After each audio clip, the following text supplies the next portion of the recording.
তো কেমন আছেন? আশা করি ভালো আছেন। এই মুহূর্তে একটা ভিডিও নিয়ে চলে এলাম। তো আজকের ভিডিওটা হচ্ছে আমি এই মোটরটা তো পানি কম মারে, তো এই মোটরটা তো দেখতেই পাচ্ছেন আমি এখন খুলে দেব। তো ইনপিলারটা চেঞ্জ করা লাগবে, তো আমি জানিয়ে দেবো আপনাদেরকে কিভাবে ইনপিলার চেঞ্জ করা লাগে, তো কিভাবে পানি ওঠে না। তো ওটা আমি ইনপিলার আপনাদেরকে দেখাই দেবো কতটুক খাইয়ে গেছে।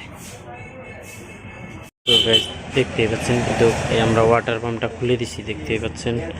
তো আমরা ওয়াটার পাম্পটা দেখছেন আমরা এমসিল দিয়ে বানিয়ে দিছি কীভাবে ফিনিশিং করে। তো এটা যদি ওয়াটার পাম্প খাওয়া যায় তো আপনারা অবশ্যই বানিয়ে দিবেন, নইলে কিন্তু পানি কম মারবো। আর তো তো আমি বলেছিলাম ইনপিলার, তো এটা হচ্ছে ইনপিলার। তো দেখতে পাচ্ছেন এই যে দাঁত খেয়ে গেছে, তো পানি কম মারবো এটার জন্যে। তো আমরা এটা এখন খুলে দেব অলরেডি পাচ্ছেন। এখন আমরা এটা খুলে নিলাম। তো দেখতে পাচ্ছেন এটা হলো ইনপিলার। তো প্রচুর জাম হয়েছিল, তো এটা আমরা খুলে দিছি। তো দেখতে পাচ্ছেন এই যে খেয়ে গেছে, ওই জন্য পানি কম মারে। তো গ্যাস এটা আমরা পাল্টে দেবো, এখন চেঞ্জ করে দেবো। দেখতে পাচ্ছেন এই যে ওয়াটার পাম্প।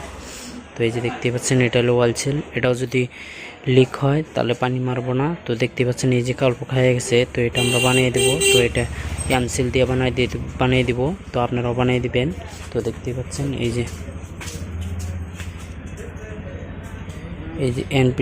ইনপিলারটা যে দেখতে পাচ্ছেন গ্যাস, এই ইনপিলারটা আমরা লাগাই দেবো। দেখতে পাচ্ছেন কোন যতগুলা দাঁত আছে সব ভালো, এই দেখতে পাচ্ছেন এটা হলো পেঁচালা, দেখতে পাচ্ছেন। তো গাইস যদি ভিডিওটা ভালো লাগে অবশ্যই like, comment, share and subscribe করবেন এবং কমেন্ট বক্সে জানাবেন। তো পরবর্তী ভালো ভিডিও দেওয়ার চেষ্টা করব।